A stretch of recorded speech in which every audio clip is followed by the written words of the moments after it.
Berkumpullah murid-murid Yesus di suatu tempat dengan pintu-pintu yang terkunci, karena mereka takut kepada para pemuka Yahudi. Pada waktu itu, datanglah Yesus berdiri di tengah-tengah mereka dan berkata, "Damai bagi kamu." Sesudah berkata demikian, Yesus menunjukkan tangan dan lambungnya kepada mereka. Murid-murid itu bersukacita ketika mereka melihat Tuhan. Lalu kata Yesus sekali lagi, "Damai bagi kamu.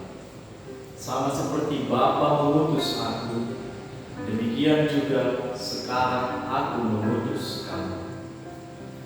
Sesudah berkata demikian, Yesus mengembusi mereka dan berkata, "Terimalah Roh Kudus.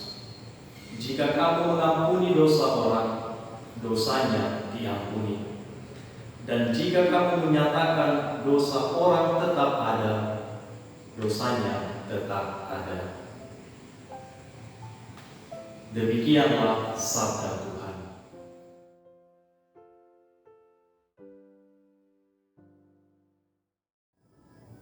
Pace EBD. Bapak Ibu, saudara dan saudari terkasih, hari ini kita merayakan Hari Raya Pentakosta, peristiwa turunnya Roh Kudus atas para rasul. Peristiwa ini dirayakan sebagai kelahiran gereja. Gereja ada untuk membawa semua orang pada keselamatan, sebab Allah menghendaki semua orang selamat dan memperoleh pengetahuan akan kebenaran.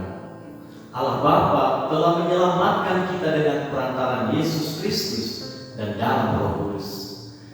Tanpa Roh Kudus, kita tidak dapat mengenal kebenaran dan warta keselamatan. Bapak Ibu, saudara dan saudari terkasih, Hari Raya Pentakosta adalah hari raya anugerah Roh Kudus kepada gereja. Roh yang diutus Yesus dari Bapa, Roh yang akan mengingatkan kita tentang segala sesuatu yang diajarkan Kristus kepada kita. Roh yang sama menjiwai kita agar menjadi saksi-saksi Injil, yaitu saksi-saksi yang berani, yang dipenuhi dan dibimbing oleh Roh Kudus, menjadi pembawa kabar sukacita Injil, menjadi Injil yang hidup. Saudara dan saudari terkasih, hari ini bukanlah hari kenangan belaka perihal peristiwa 2000-an tahun yang lalu, tetapi merupakan peristiwa yang berlangsung hingga saat ini.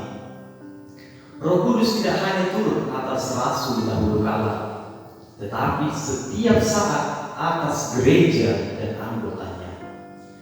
Kita telah menerima Roh Kudus pada saat dibaptis dan lebih lagi pada saat Krisma.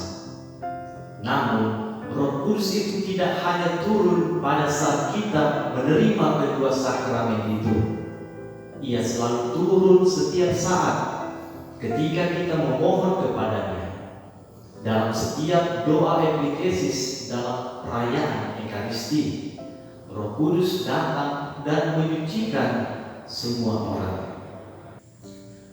Selama novena Pentakosta, kita telah memohonkan Roh Kudus untuk hadir dalam hidup kita. Semoga karunia kasih-Nya yang telah kita terima pada waktu baptis dan krisma kini tetap kita dapat alami dan kita hidupi. Semoga kita hidup dan terus dibaharui dalam Roh-Nya. Saudara dan saudari yang terkasih di dalam Yesus, bacaan-bacaan hari ini mengingatkan kita akan identitas kita sebagai anak Allah, sebagai murid Yesus Kristus, dan sebagai orang yang hidup dalam Roh Allah. Dan salah satu identitas kita yang paling mendasar sebagai murid Kristus adalah mengasihi Allah dan menuruti perintah-Nya. Jika engkau mengasihi Aku, kamu akan menuruti segala perintah-Ku. Perintah kasih dari Yesus.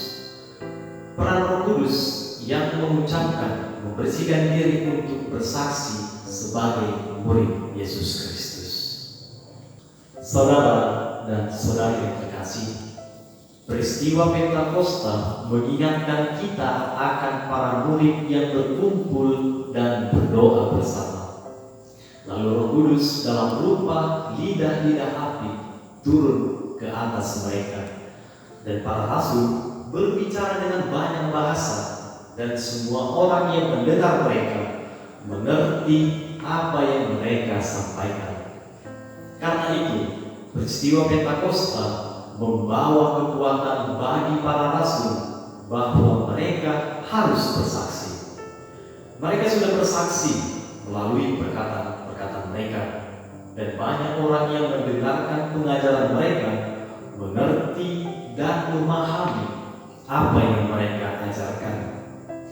Hal yang sama diharapkan oleh Yesus kepada kita pada hari ini, agar kita melalui cara kita masing-masing mampu bersaksi. Tentu kita tidak harus memohon agar peristiwa yang sama persis kita alami sebagaimana dialami oleh para rasul, melainkan hal yang mungkin kita lakukan, yakni kita bersaksi melalui tindakan kita dan melalui panggilan hidup kita masing-masing, melalui tindakan konkret yang kita tunjukkan kepada setiap orang, melalui tutur kata yang baik, dengan kesetiaan kita pada panggilan hidup kita masing-masing. Dengan cara itulah kita mengasihi Allah dan melakukan segala perintahnya. Oleh karena itu, sebagaimana diajarkan Yesus, agar kita tidak lupa untuk memohon kepada Allah Bapa supaya mengutus Roh-Nya untuk senantiasa mengajari dan mengingatkan kita akan hal-hal yang sudah diajarkan oleh Yesus kepada kita. Marilah kita memohon kepada Allah Roh Kudus untuk membimbing kita agar tetap setia akan apa yang sudah kita janjikan. Amin. Pace